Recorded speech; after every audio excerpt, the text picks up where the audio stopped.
Pourquoi certains vendeurs semblent-ils closer la plupart de leurs deals alors que d'autres doivent courir après avec des follow-up pour en closer ne serait-ce que 30%?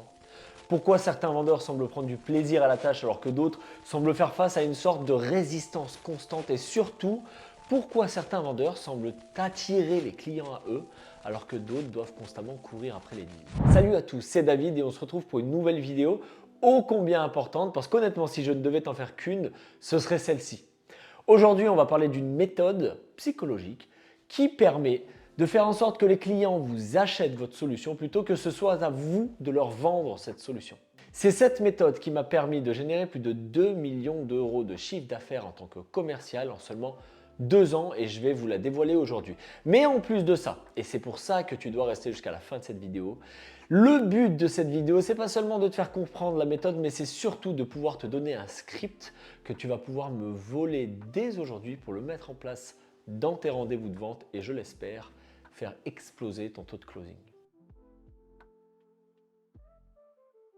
Avant de commencer, avec mon équipe, on a constaté que 30% des personnes qui visionnent nos vidéos ne sont pas abonnées. Alors s'il te plaît, avant qu'on y aille, clique sur le bouton s'abonner et je te promets de faire de mon mieux pour t'apporter un maximum de valeur. Alors c'est bon, je vous ai assez fait attendre. Cette méthode, elle s'appelle la méthode NEPQ, Neuro Emotional Persuasion Questioning. Ce sont les questions de persuasion neuro-émotionnelle. En fait, c'est une méthode qui est simple, c'est une méthode qui est basée sur la vente conversationnelle et qui est basée sur l'utilisation stratégique des questions. L'objectif est simple, c'est de faire en sorte que ton prospect s'auto-persuade de son problème, qu'il en prenne conscience et surtout qu'il se persuade de la nécessité d'agir maintenant. D'ailleurs, comme le disait le créateur de la méthode, Jeremy Milner, un bon vendeur ne vend rien, il accompagne simplement son prospect à prendre conscience qu'il doit agir immédiatement. Moi, j'aime bien prendre l'analogie du chat. En fait, si vous devez attraper un chat, au lieu de lui courir après, vous feriez mieux de savoir ce qu'il aime bouffer et l'attirer à vous avec son plat préféré. Et ça, c'est la définition de la méthode NEPQ. Alors pourquoi est-ce que cette méthode marche si bien? C'est simple, le cerveau humain rejette naturellement la persuasion directe. Surtout qu'en plus, à l'heure d'aujourd'hui, on est fait pour détester les commerciaux. Tout le monde déteste les commerciaux parce qu'ils se disent « il en a rien à foutre de moi ». Tout ce qu'il veut, c'est vendre. Alors, on va rejeter naturellement toute affirmation et tout ce que le commercial va prétendre quand il prétend pouvoir nous aider. Alors qu'un humain, ça aime naturellement parler de lui. Ça veut dire qu'on aime qu'on nous pose des questions. C'est pour ça qu'on va poser des questions parce que chaque information sur notre prospect, c'est comme une balle qu'on met dans la chambre d'un calibre et qu'on va pouvoir utiliser au moment de presser la détente. En plus, il faut savoir que les gens achètent avec leurs émotions, mais qu'ils justifient leurs décisions par la logique. Et la méthode NEPQ et sa méthode de questionnement, ça vient combiner connexion émotionnelle et connexion logique. Ça veut dire qu'elle marche autant en B2C qu'en B2B. C'est le mix parfait. Alors concrètement, c'est quoi la différence entre la méthode NEPQ et une méthode de vente traditionnelle? C'est simple. Une méthode de vente traditionnelle, elle est basée sur quoi? Sur des affirmations. On vient affirmer des choses, on va pitcher notre produit et on va argumenter, on va traiter des objections, on va débattre, etc. Et ça ne fait qu'une chose, c'est créer de la résistance chez votre prospect. Parce qu'en fait, les gens ne sont pas cons. Quand ils sont en face d'un commercial, ils vont se dire bien sûr qu'il est censé me dire que son produit c'est le meilleur, que sa solution c'est ce qu'il me faut, etc. Alors que la méthode NEPQ, elle se base sur 3 choses seulement. C'est poser des questions, écouter activement et créer une prise de conscience chez vos prospects. Et ça va vous permettre de vous positionner comme un expert, un consultant et surtout créer une connexion et une relation de confiance avec vos prospects. Je vais vous donner un exemple concret, l'exemple de l'exercice où on doit vendre ce stylo qui d'ailleurs mérite grandement d'être remplacé. Avec une méthode de vente traditionnelle, on va te dire quoi? On va dire ce stylo permet, grâce à ses 4 couleurs, d'être polyvalent et versatile et de vous apporter à tout moment la couleur dont vous avez besoin. Ce stylo en plastique parfaitement moulé du Cambodge, enfin, vous l'avez compris, on va parler du produit et on va pousser le produit. Alors que si vous demandez à un vendeur qui utilise la méthode NEPQ de vous vendre ce stylo, la première chose qu'il va vous dire, c'est ça. Écoutez, monsieur Dupont, je ne suis même pas sûr que vous ayez besoin d'un stylo aujourd'hui. Si vous pouvez m'en dire un peu plus, qu'est-ce qui fait qu'aujourd'hui vous êtes à la recherche d'un stylo? Et là, le prospect va se dire quoi? Il me dit qu'il n'est même pas sûr que j'ai besoin d'un stylo. De quel genre de vendeur il s'agit? Eh bien en fait, c'est un peu de l'anti-vente. C'est pour ça qu'on attire les prospects. C'est parce qu'en lui disant ça, c'est le prospect qui va nous dire pourquoi est-ce qu'il a besoin de ce stylo. Et on va pouvoir commencer à créer un rapport de confiance, mais aussi un rapport d'information où on va savoir pourquoi il a besoin de ce stylo, qu'est-ce qui fait qu'il va choisir un stylo plutôt qu'un autre. Et vous savez quoi?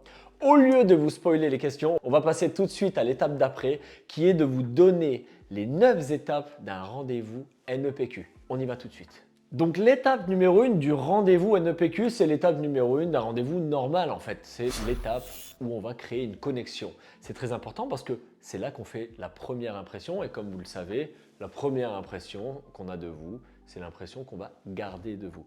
Alors, démenti, pas démenti, on s'en fout. Ça ne coûte rien d'essayer de faire la meilleure bonne impression. Donc là, on va en fait connecter avec le prospect en parlant avec lui de manière normale. Moi, ce que j'aime bien faire, c'est rentrer dans le vif du sujet directement. J'aime bien demander aux prospects qu'est-ce qui les a motivés à prendre cet appel. Tout simplement. Parce que avec ce qu'ils vont me dire, par exemple, ils vont me dire je suis à la recherche d'une solution ABC ou je cherche à régler un problème ABC. Je vais déjà établir un pré-rapport, je vais savoir pourquoi ils sont là, ce qui est très important, mais je vais me servir de cette information pour après cadrer mon rendez-vous. Donc je vais dire, écoute, j'ai bien compris, en fait, c'est assez clair, tu cherches à faire ça, ok, pas de problème, écoute, si je peux me permettre, ce que je te propose, c'est qu'on commence par parler de toi. Parce que moi, mon but, c'est vraiment de savoir si et pourquoi est-ce que notre solution sera un bon fit pour toi. Si c'est le cas, je te promets, derrière, je te montrerai, je te dirai tout ce que tu as à savoir. Et comme ça, derrière, si toi, tu considères que c'est un bon fit, alors on pourra parler des prochaines étapes et au moins, on saura dès aujourd'hui si on avance ensemble ou pas. Est-ce que c'est bon pour toi? Oui? Alors, tu me confirmes, juste pour être sûr, on dispose bien de 30, 45 minutes devant nous? Et là, ce que vous avez fait avec ce cadrage, c'est que vous avez établi un premier rapport. Vous avez établi les étapes du rendez-vous et surtout, vous vous êtes mis d'accord sur le fait que vous allez lui poser des questions sur lui dans un premier temps. Qu'il ne vienne pas vous dire, David, arrête de me poser des questions, présente-moi ce que tu as à me présenter. Okay? En plus, vous avez établi l'objectif du rendez-vous. Là, je viens de lui dire qu'à la fin, le but, c'est qu'on sache si on avance ensemble ou pas. C'est qu'on sache si c'est un bon fit ou pas. Et j'ai bien dit si c'est un bon fit. Parce que moi, je ne suis pas un marchand de tapis. Je suis un vendeur NEPQ et donc je ne vends pas aux personnes qui n'ont pas besoin de ma solution et que je ne pourrai pas aider. Donc, ça va être d'abord à la personne de se vendre. C'est à elle de me dire si elle a un bon fit pour notre solution ou pas. Vous voyez un peu la différence? Mais en plus, j'ai amené la personne à comprendre qu'il fallait qu'on prenne une décision dès aujourd'hui. Alors ça, à prendre avec des pincettes. Quand on travaille en B2B, on a affaire à des C-suites, des VP Sales, des VP Marketing qui ne peuvent pas forcément prendre une décision tout seuls. Des fois, ce n'est même pas des VP, des fois, c'est simplement des commerciaux ou des personnes, des employés dans le marketing qui, eux, rendent des comptes à des supérieurs. Et donc, forcément, ils ne peuvent pas prendre la décision directe. Il y aura un R2, mais au moins, on peut leur dire que le but du rendez-vous, c'est de savoir si ça match ou pas. Comme ça, on pourra parler dès aujourd'hui des prochaines étapes. Une fois qu'on a créé la connexion, il est l'heure de passer à l'étape 2, c'est d'établir un rapport de la situation actuelle de vos prospects. On va reprendre ce qu'on s'est dit pendant la connexion. Vous m'avez dit que vous étiez ici parce que vous essayez de régler problème ABC. Concrètement, est-ce que vous pouvez me dire un petit peu comment vous fonctionnez en interne pour justement ce type de process, pour justement ce type de tâche? Et là, on va commencer à établir un rapport de ce qu'ils font actuellement. Mais en plus, il faut établir un rapport de leur situation passée. Qu'est-ce que vous avez essayé de changer par le passé pour régler problème ABC? Qu'est-ce qui a fonctionné? Qu'est-ce qui n'a pas fonctionné? Et surtout, depuis combien de temps vous vous êtes remis à la recherche ou mis à la recherche d'une solution pour ces problèmes? Une fois qu'on a établi ce rapport de situation, on va passer à l'étape numéro 3. L'étape numéro 3, c'est l'étape de prise de conscience du problème. Là, on va commencer à gratter sur quels sont les problèmes de nos prospects. Donc concrètement, tu viens de me dire qu'aujourd'hui, vous fonctionnez de la manière suivante. Mais concrètement, c'est quoi le problème?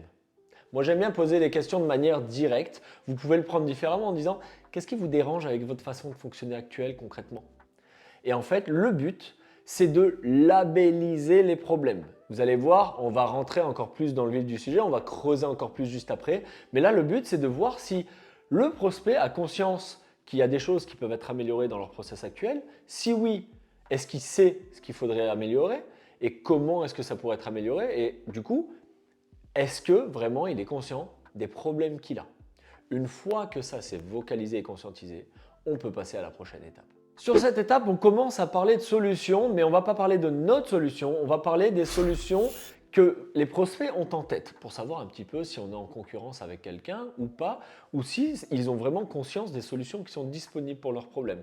Donc on va pouvoir leur dire concrètement, vous avez tel et tel problème, mais vous m'avez dit que dans le passé, vous avez essayé ABC. Aujourd'hui, vous pensez à quoi pour régler ce problème? Quelle pourrait être une solution adaptée selon vous? Et là, ils vont commencer à vous dire ce qu'ils pensent pouvoir être la solution à leur problème. C'est très important parce qu'il faut savoir qu'aujourd'hui, on est dans un monde, à l'heure où je fais cette vidéo, où les clients font la plupart du parcours d'achat par eux-mêmes.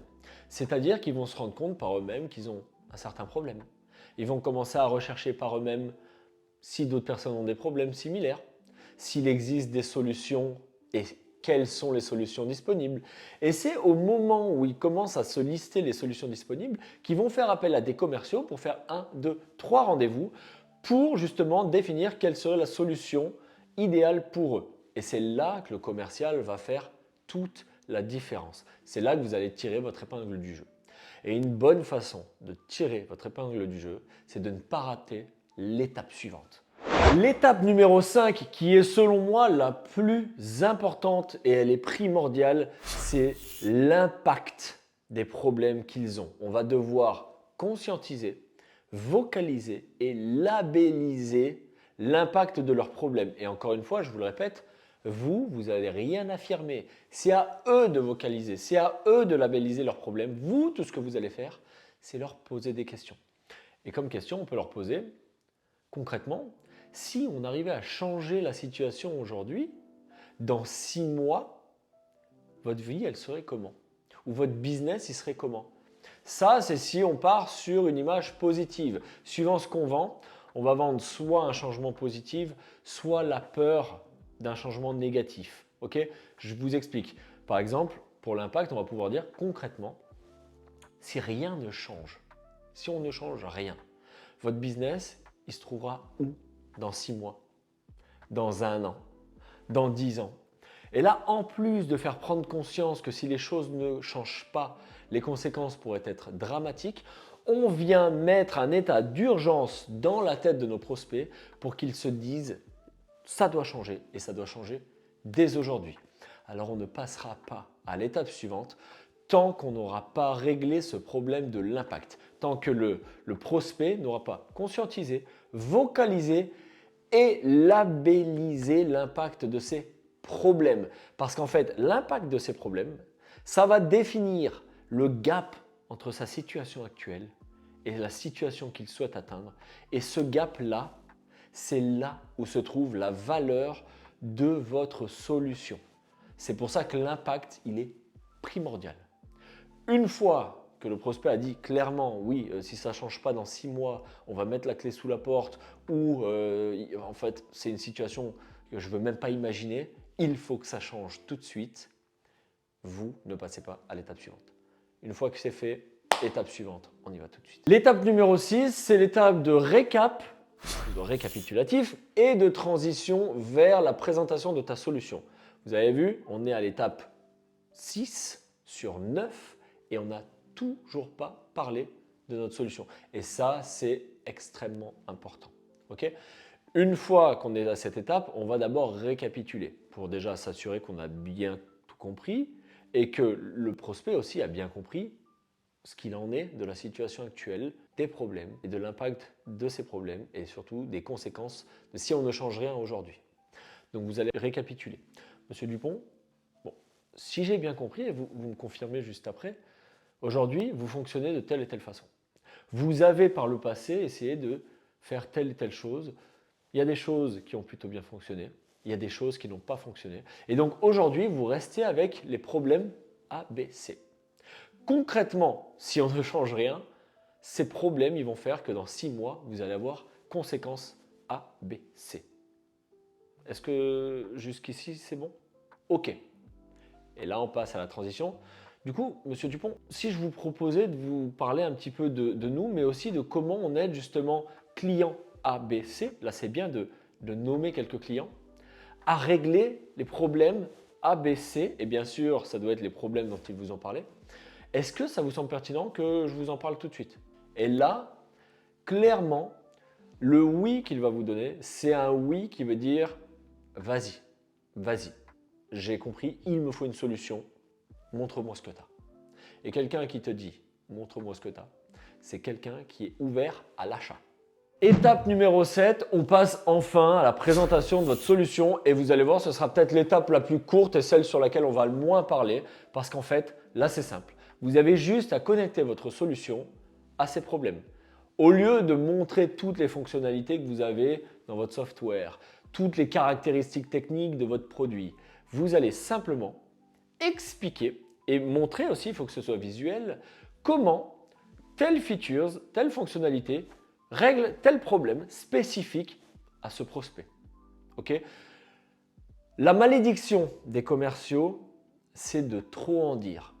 Plus vous parlez de votre solution, plus vous donnez des détails, plus vous ouvrez la porte aux objections.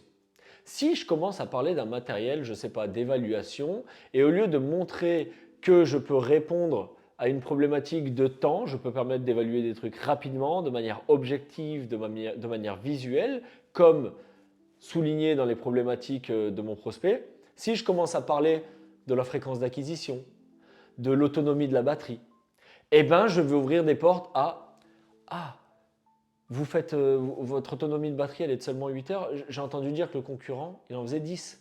C'était 10 heures. Concrètement, ça ne change rien, mais ça peut ouvrir la porte à je vais réfléchir, ou je vais aller voir le concurrent, ou bah, peut-être c'est pas ce qu'il me faut. Alors que clairement, l'autonomie de batterie ne change rien au problème que je viens de souligner, qui était l'objectivité des données, la rapidité d'exécution et le côté visuel de la solution. Bien sûr, c'est que des exemples, mais vous avez compris. Donc, on essaye de pas trop en dire. Tout ce qu'on veut faire ici, c'est connecter les fonctionnalités et les détails de notre solution à ces problèmes spécifiques. C'est tout. On ne s'éloigne pas trop autour. Maintenant, je vais vous donner un petit tips parce que des fois, vous allez avoir des questions. On va vous poser des questions sur l'autonomie de la batterie. Et par exemple, de l'autonomie de la batterie ou d'autres fonctionnalités, d'autres détails. Quand on vous pose des questions sur les détails, là, les commerciaux débutants, tout ce qu'ils vont faire, c'est répondre direct. Autonomie de batterie, 8 heures. Ok, ok. Mais le truc, c'est que vous ne savez pas pourquoi il vous a demandé l'autonomie de la batterie. Donc là, il faut demander. Il faut demander. Ce serait quoi selon vous, Monsieur Dupont, ce serait quoi l'autonomie de batterie idéale? Bah, ce serait 8 heures. Bah, ça tombe bien, on en fait 8. S'il vous dit 10 heures, vous demandez pourquoi. Pourquoi 10 heures? Est-ce que c'est vraiment nécessaire? Non, parce qu'aujourd'hui, nous, on fait 8, mais on fait 8 parce qu'on s'est rendu compte qu'en fait, aller chercher les 10, ce n'était pas nécessaire parce que dans la plupart des cas, en 8 heures, on permettait de faire ABC et de répondre à un problème ABC. J'imagine que si on le faisait en 8 heures plutôt qu'en 10, ça vous irait, non? Et là, vous avez transformé un problème en avantage. C'est pour ça que quand on vous pose des questions sur des détails, prenez garde. Ne vous jetez jamais sur des affirmations. Continuez de vous positionner en mode NLPQ et de poser des questions. Tout est découverte. On ne sort jamais de la découverte. On ne fait que poser des questions. Étape suivante, étape numéro 8, c'est là qu'on commence notre closing, c'est là qu'on commence à prendre un engagement. Mais avant de demander la carte bleue du prospect, c'est à lui de nous faire un petit récap cette fois-ci. Concrètement, Monsieur Dupont, avec ce que je viens de vous montrer, qu'est-ce que vous en pensez? Il y en a qui n'aiment pas cette question, il y en a qui n'aiment pas dire qu'est-ce que vous en pensez. On peut dire concrètement, Monsieur Dupont, est-ce que vous considérez que ce que je viens de vous montrer, ça répond à la problématique dont on a parlé, A, B et C? Et là, s'il vous dit oui, il est très important de valider avec lui en demandant pourquoi. Ouais, vous pensez que ça correspond, que ça va résoudre le problème ABC? Ouais. Mais concrètement, pourquoi? Ou qu'est-ce qui fait que ça va y répondre? Et là, il va, grâce à la logique, vous donner à vous, vendeur, alors que normalement c'est l'inverse, hein, mais là, vu qu'on est dans le NPQ, c'est le client qui nous dit pourquoi il doit acheter. Alors, Monsieur Dupont, pourquoi est-ce que vous considérez que c'est le problème, c'est la solution à vos problèmes? Eh bien parce que vous faites ABC et clairement, oui, si on se met à faire ABC, les problèmes ABC vont disparaître. Ah, mais encore. Eh bien, en plus de faire ABC, vous avez DEF qui nous permettrait non pas de plus avoir des problèmes, mais en fait d'avancer encore plus vers un objectif idéal. Bon, je vous passe les détails. Là, clairement, il est en train de se vendre.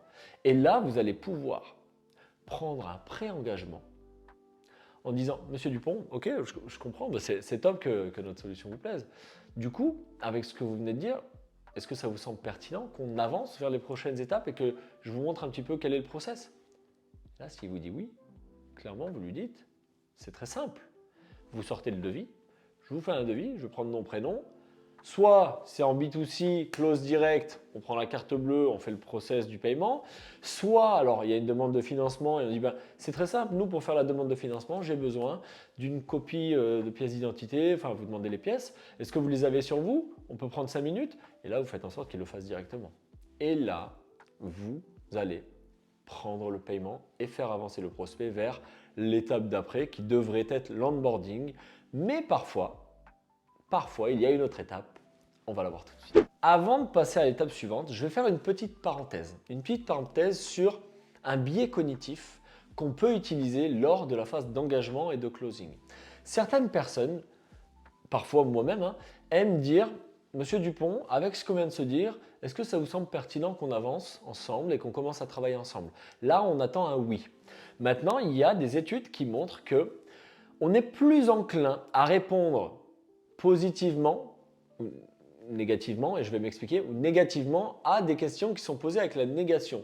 Donc au lieu de dire « Monsieur Dupont, est-ce que ça vous semble pertinent qu'on avance ensemble aujourd'hui ?» Vous allez changer la tournure de cette phrase de manière négative en disant « Monsieur Dupont, avec ce qu'on vient de se dire et avec ce que je viens de vous montrer, concrètement, est-ce que ça vous semble complètement incohérent si on avançait ensemble aujourd'hui ?» Et là, les études montrent qu'il est plus facile de répondre non à cette question, mais un non qui est en fait un oui, avançons ensemble, plutôt que de répondre oui à la question « Est-ce que c'est pertinent pour vous qu'on avance ensemble aujourd'hui ?» C'est un biais cognitif. Alors, bon, je ne suis pas psychologue, mais apparemment ça fonctionne et je l'ai testé, ça fonctionne plutôt bien. Donc, essayez ça dans vos prochains rendez-vous. Au lieu de demander « Est-ce que vous voulez qu'on avance ensemble ?» demandez « Est-ce que c'est complètement fou? Est-ce que c'est complètement incohérent qu'on avance ensemble aujourd'hui ?» Et enfin, l'étape numéro 9, l'étape des objections. Clairement, si on a des objections, en tout cas selon moi, c'est qu'on a mal fait notre boulot pendant la découverte et qu'on a mal connecté notre solution au problème du prospect. Du coup, si on l'a mal fait, on va avoir des objections. Je dois y réfléchir. Ah, il manque quelques infos. Ou c'est trop cher. Ah, je lui avais peut-être pas demandé son budget ou les fonds qu'il avait à sa disposition et du coup, je suis allé lui proposer un prix complètement dérisoire par rapport à ce qu'il peut faire. Ça va être, je sais pas, tout découle en fait d'une question de confiance. Je dois y réfléchir, il y a quelque chose encore dans ma tête, mais je n'ai pas encore assez confiance en toi pour te le partager par exemple. Ou quand on vous dit c'est trop cher, peut-être qu'on ne perçoit pas la valeur de votre solution ou peut-être qu'on n'a simplement pas les fonds. Peu importe. De toute façon, les objections, quand vous les avez, vous allez les traiter de la même façon à chaque fois. Et la méthode, elle est en 3 étapes. Méthode AIT. Premièrement, on accueille une objection. Quand quelqu'un vous dit c'est trop cher, on ne vient pas dire mais attends, c'est pas cher, attends, t'imagines, c'est que 99 € par mois, etc. Non, respire, calme-toi. Monsieur Dupont, vous trouvez que c'est trop cher? Ok, j'entends. Donc j'accueille. Et après, on passe à la deuxième étape. On vient isoler l'objection. Monsieur Dupont, avant qu'on parle du prix et du fait que vous pensiez que ce soit trop cher, est-ce qu'à part ça, concrètement, il y a autre chose qui se dresse entre nous aujourd'hui? S'il vous dit oui, vous faites la même chose. On accueille, on isole. Et en fait, on pose la question « Est-ce qu'à part ça, il y a autre chose qui se dresse entre nous aujourd'hui ?» jusqu'à obtenir le « Non, il n'y a plus rien. À part ça, il n'y a plus rien. » Autrement dit, si tu me règles ces trucs, on va avancer ensemble. Et c'est là et seulement là qu'on passe au traitement de l'objection. Et encore une fois, rappelez-vous, on n'affirme rien. Donc quand on traite une objection, on ne vient pas dire « Monsieur Dupont, clairement, c'est pas cher. Regardez, 3 000 € pour ce qu'on vous apporte. » Non, on reprend la découverte, on pose des questions et on creuse. Qu'est-ce qu'il veut dire par « c'est trop cher » ? Monsieur Dupont, vous venez de me dire que c'est trop cher et en plus, C'est la seule chose qui se dresse entre nous aujourd'hui. Mais concrètement, d'expérience, ce qu'on voit, c'est que quand on nous dit c'est trop cher, ça découle de deux options. Soit c'est trop cher parce que clairement vous n'avez pas les fonds nécessaires aujourd'hui à disposition sur votre compte en banque. Soit option 2, c'est trop cher parce que malgré le fait que vous ayez les fonds, l'investissement, il vaut peut-être pas le coup. Donc concrètement, Monsieur Dupont, aujourd'hui, on se trouve dans quelle des deux options? Et là, il va vous dire exactement ce qu'il en est. S'il vous dit « je ne vois pas la valeur », par exemple, ok, ne vous jetez pas sur l'objection, posez des questions. Monsieur Dupont, ok, vous ne voyez pas la valeur, je suis presque désolé de l'entendre. Concrètement, si on devait le faire sur une échelle de 1 à 10, 1 étant vous ne voulez plus jamais entendre parler de nous et 10 étant on signe tout de suite, c'est vraiment ce qu'il vous faut, on se trouve où? 7, 8, ok. Pour passer de 8 à 10, qu'est-ce qui nous manque? Et là, en général, si votre solution est bonne, si votre produit est bon, vous allez vous rendre compte que ce qu'il manque au prospect pour passer de 7, 8 à 10, c'est quelque chose que vous avez oublié de lui présenter dans votre démo. Par exemple, il va vous dire, écoute, la solution elle est top, aujourd'hui on est à 8, pour passer à 10, il nous manque juste une fonctionnalité sur la prise en main, des tutos par exemple, vidéo, pour pouvoir prendre en main votre matériel. Et là, si vous avez ça, vous pourrez dire, ah, Monsieur Dupont, je suis désolé, là je viens de mal faire mon boulot. Clairement, si aujourd'hui vous pensez qu'on n'est pas à 10 parce qu'il vous manque les vidéos, c'est que j'ai mal fait mon boulot parce que je ne vous ai pas montré les vidéos. Avant que je passe à ça et que je vous montre justement comment on fonctionne en termes de tuto et de prise en main, est-ce qu'il y a autre chose qu'il vous faudrait pour passer à 10?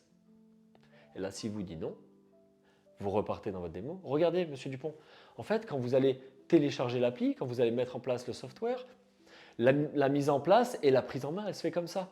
Et on a plus de 20 heures de vidéo si vous le souhaitez. Mais en plus, on a une personne dédiée que vous pouvez appeler 12 heures sur 24, 5 jours sur 7 pour lui poser toutes vos questions.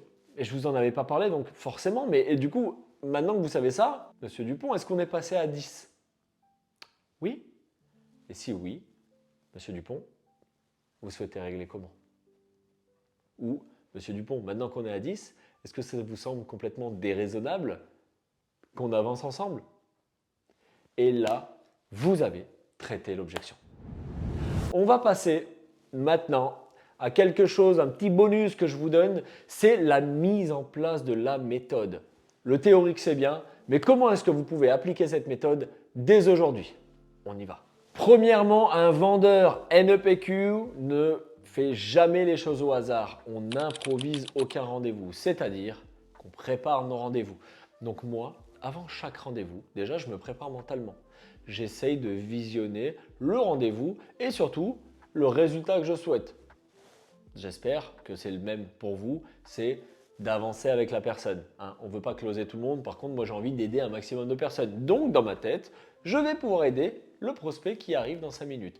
Mais en plus, je me note toutes les étapes sur une feuille de papier. Pourquoi? Parce que je vais me rappeler des questions que je dois poser, mais surtout, moi, quand je prends des notes, je me rappelle des informations qu'on m'a données, et ça m'aide à avoir une idée claire de la situation, des problèmes, de l'impact des problèmes, et surtout de comment je peux aider mon prospect. Deuxièmement, je me prépare à me taire. Pourquoi? Premièrement, parce que un rendez-vous de vente réussi, c'est un rendez-vous où le vendeur n'a parlé que 20% du temps, contre 80% du temps pour le prospect. Ok?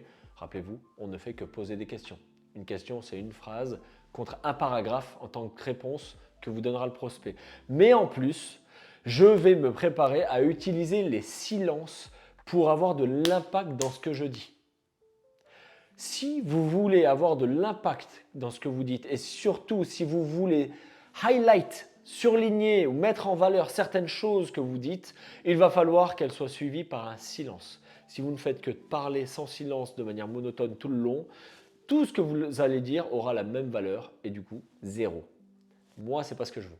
Tout ce que je dis n'a pas la même valeur. Donc, dans certains moments, je vais pouvoir juste parler, mais à certains moments, je vais baisser le ton et je vais ajouter un silence. Et la dernière étape, très importante, que vous soyez débutant ou expert, il faut le faire. on s'enregistre pendant les rendez-vous et on analyse nos rendez-vous. Si vous n'avez pas quelqu'un avec vous pour vous entendre, pour vous écouter, pour vous voir, vous ne pourrez pas avoir de retour objectif sur votre technique de vente, sur votre méthodologie, sur votre intonation, sur votre body language. Vous n'allez pas vous voir et vous allez penser faire certaines choses alors qu'en fait non, vous êtes complètement décalé. Et la seule façon de le savoir et de s'améliorer, c'est de s'enregistrer et de se réécouter. Vous verrez, c'est très inconfortable au début, mais on s'y habitue et vous allez vite voir la valeur de cette pratique. En plus, avec la flambée des closers et des commerciaux à distance et qui travaillent depuis la maison, eh ben, on n'a plus les collègues pour nous dire ce qu'on a dit, comment on l'a dit et comment on s'est présenté, etc. Donc, on n'a plus de retour objectif et on n'a plus moyen de progresser, sauf si on est proactif là-dessus et qu'on s'enregistre et qu'on analyse nos appels. Cette vidéo touche à sa fin, j'espère que ça vous a plu. Encore une fois, mon but, c'est de vous apporter un maximum de valeur, que ce soit sur la partie théorique, mais surtout ce que je veux, c'est que tout ce que je vous apporte soit actionnable dès maintenant. Alors ce que je vais faire, je vais aller un peu plus loin. Je vais vous proposer de rejoindre notre communauté, les Sales Machines. C'est une communauté qu'on a fait sur Skool. Je vais mettre le lien en description. Dans cette communauté, vous avez des commerciaux de tous bords. On a des gens dans les assurances, on a des gens dans le médical, des gens dans la tech, dans l'immobilier, je vous en passe. Ce sont des gens qui échangent continuellement ensemble. On partage nos victoires, on partage nos best practices, mais surtout, on fait plusieurs fois par mois des sales training avec des roleplay, des mises en situation pour qu'on s'entraîne. Le but, c'est que tu te rates avec nous, mais surtout que tu progresses pour que lorsque tu te présentes à tes prospects, tu sois au top. Donc n'hésite pas à nous rejoindre, c'est complètement gratuit. Le lien est dans la description. Je te remercie d'avoir regardé cette vidéo jusqu'à la fin. C'était David, on se retrouve très bientôt. À très vite. Ciao, ciao.